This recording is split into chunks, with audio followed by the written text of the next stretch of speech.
प्यारे विद्यार्थियों, आज इस वीडियो में हम कक्षा 6 व 7 की गणित कार्य पुस्तिका प्रवाह पर आधारित कार्यपत्रक यानी वर्कशीट संख्या 48 को हल करने वाले हैं। इससे पहले हमने कार्यपत्रक 47 तक कंप्लीट कर लिए थे। अगर आपने कोई भी वीडियो उसमें से नहीं देखा है, उसका सोल्यूशन देखना चाहते हैं, तो इस वीडियो के डिस्क्रिप्शन में आपको सभी प्रकार के लिंक मिल जाएंगे। आइए स्टार्ट कर लेते हैं। कार्यपत्रक संख्या 48, जिसका कठिनाई स्तर है मध्यम और दक्षता है भार मापन से संबंधित दैनिक जीवन की समस्याएं हल करने की समझ विकसित कर पाना। बहुत ही अच्छा ये कार्यपत्रक है बच्चों। आप एक्टिविटी के माध्यम से या प्रश्नों को आप दैनिक जीवन में उपयोग करते हुए आसानी से हल कर सकते हो। तो इसमें देखो, एक बैलगाड़ी दिखाई हुई है जिसपे कुछ सामान लदा हुआ है। ऊंट गाड़ी है, सॉरी, ऊंट गाड़ी पे सामान लदा हुआ है और उस पे यहाँ से आप देखो, गेहूं ले लो, गेहूं यानी कि ये गेहूं बेच रहा है, किसान है कोई, ऊंट गाड़ी में लदी बोरियों में से। अब यहाँ पर आगे प्रश्न को समझाया गया है। 4 बोरियों जिनका वजन, प्रत्येक का वजन 1 क्विंटल और 8 किलोग्राम है। 4 बोरियां का वजन क्या है? प्रत्येक का वजन 1 क्विंटल और 8 किलोग्राम है। 8 बोरियां 1-1 क्विंटल की है और 2 बोरियां 50-50 किलोग्राम की है। तो ऊंट गाड़ी में कितना गेहूं लदा हुआ है ये बताना है। तो देखो, 4 बोरियां का वजन कितना है? 4 बोरियों का वजन है प्रत्येक का 1 क्विंटल 8 किलोग्राम। तो यहाँ पर इसका दिखा दिया 4 क्विंटल 4 बोरियों का और प्लस में 8 क्विंटल 8 किलोग्राम के हिसाब से 4 बोरियों का है, 8 चौके 32 किलोग्राम अलग हो गया। फिर है 8 बोरियां 1-1 क्विंटल की है। 8 बोरियां हैं 1-1 क्विंटल की, तो 8 क्विंटल हो गया और 0 किलोग्राम है, ऊपर कोई किलोग्राम नहीं है, तो यहाँ पर आ जाएगा 8 इंटू 0, 0 किलोग्राम, 0 किलोग्राम। फिर है 2 बोरियां 50-50 किलोग्राम की है। 2 बोरियां 50-50 किलोग्राम की है, तो 2 बोरियां हैं 50-50 किलोग्राम। तो किलोग्राम हम इस तरफ लिखेंगे 50 इंटू 2, यानी ये बन जाएगा 100 किलोग्राम, 100 किलोग्राम। अब देखो, हमें इनका टोटल निकालना है। तो 32 ये किलोग्राम है, 0 ये किलोग्राम है और 100 ये है, तो 132 किलोग्राम हो गया।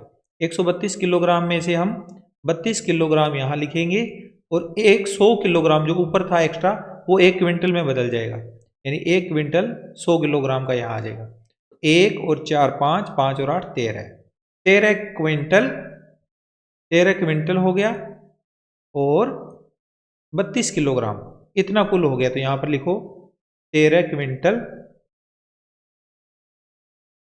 13 क्विंटल 32 किलोग्राम, ये कुल गेहूं की मात्रा है जो कि ऊंट गाड़ी पर लदी हुई बोरियों में रखा हुआ है। अब आगे प्रश्नों को पढ़ते हैं। इसका पहला प्रश्न अपने इसको देखते हैं। यहां लिखा हुआ है, एक महिला कह रही है कि मुझे 2.5 क्विंटल गेहूं चाहिए।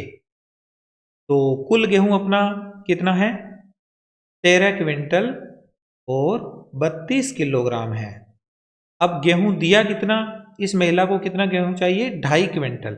2.5 क्विंटल का मतलब 2 तो क्विंटल है और 50 किलोग्राम है। इतना गेहूं उस महिला को चाहिए था जो हमने दे दिया।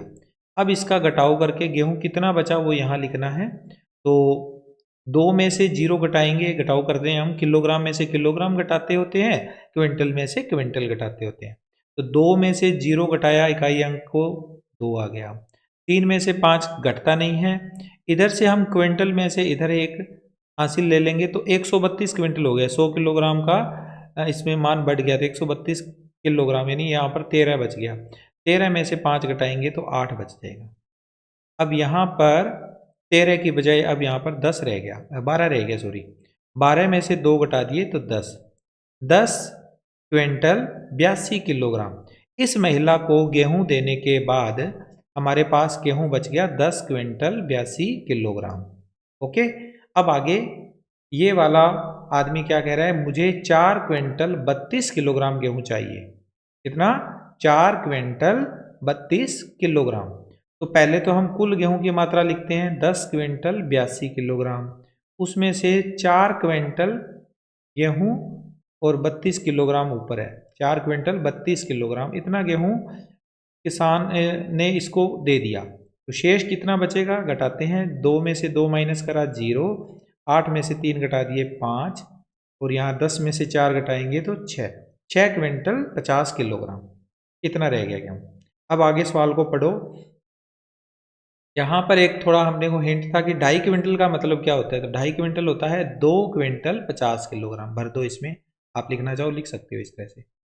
अब आगे सवाल नंबर इसके अंदर ये वाला, हमें एक एक क्विंटल गेहूं चाहिए। ये सारे कह रहे हैं कि हमें एक एक क्विंटल गेहूं चाहिए सभी को।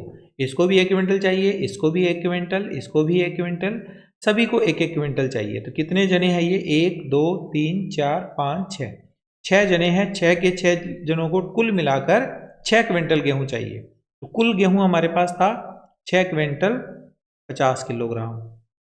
अब इन सभी को गेहूं कितना मिल गया, 6 क्विंटल, सभी को 1 1 क्विंटल के हिसाब से 6 क्विंटल 00 किलोग्राम। अब गेहूं बचा कितना, घटाओ कर दो, 0 में से 0 घटाया 0, 5 में से 0 घटाया 5, 6 में से 6 घटा दिया 0 क्विंटल 50 किलोग्राम। अब आगे है आखिर में, क्या तुम बता सकते हो ऊंट गाड़ी वाले ने कुल कितना गेहूं बेच दिया। तो देखो शुरू में ऊंट गाड़ी वाले के पास 13 क्विंटल और कितना गेहूं था, 32 किलोग्राम था। शुरू में जब वो आया था गेहूं बेचने के लिए तो इतना गेहूं उसके पास था। आखिर में उसके पास 50 किलोग्राम ही गेहूं बचा है। इसका मतलब उसने 13 क्विंटल 32 किलो में से 50 माइनस कर दो तो बचेगा हमारे पास 12 क्विंटल और कितने बच जाएंगे, 82 किलोग्राम। इतना गेहूं उसके द्वारा बेचा गया है, 12 क्विंटल 82 किलोग्राम। ये गेहूं उसने अपने इस सफ़र के दौरान जो भी रास्ते में मिला, जिनको जितनी मात्रा में गेहूं चाहिए था वो बेच दिया। अब अगर हम इस तरह से माइनस करके आंसर भी निकाल सकते हैं और ये भी देख सकते हैं कि उसने किस किस को कितना कितना गेहूं दिया। तो देखो शुरू में एक महिला थी जिसको 2.5 क्विंटल गेहूं चाहिए था, तो 2 क्विंटल 50 किलोग्राम हो गया। और एक पुरुष था जिसे 4 क्विंटल 32 किलोग्राम चाहिए था। इन सभी 6 लोगों को 1 1 क्विंटल यानी 6 क्विंटल चाहिए था। अगर हम इनका जोड़ भी करते हैं तो 50 और 32 82, और इधर 2 4 6 और 6 12 क्विंटल 82 किलोग्राम। इस तरह से भी हम इसका आंसर निकाल सकते थे अगर निकालना चाहें तो। ओके, हमारा सवाल यहाँ पर होता है कंप्लीट। मुझे पूरी आशा है आपको इस कार्यपत्र के सभी प्रश्नों को अच्छे से समझने का मौका मिला है, आपने सभी प्रश्नों को अच्छे से समझा है। वीडियो अच्छी लगी है तो आप इसे लाइक कर सकते हैं, दोस्तों के साथ शेयर भी कर सकते हैं। अगले वीडियो के लिए आप नेक्स्ट बटन पर क्लिक कर दें।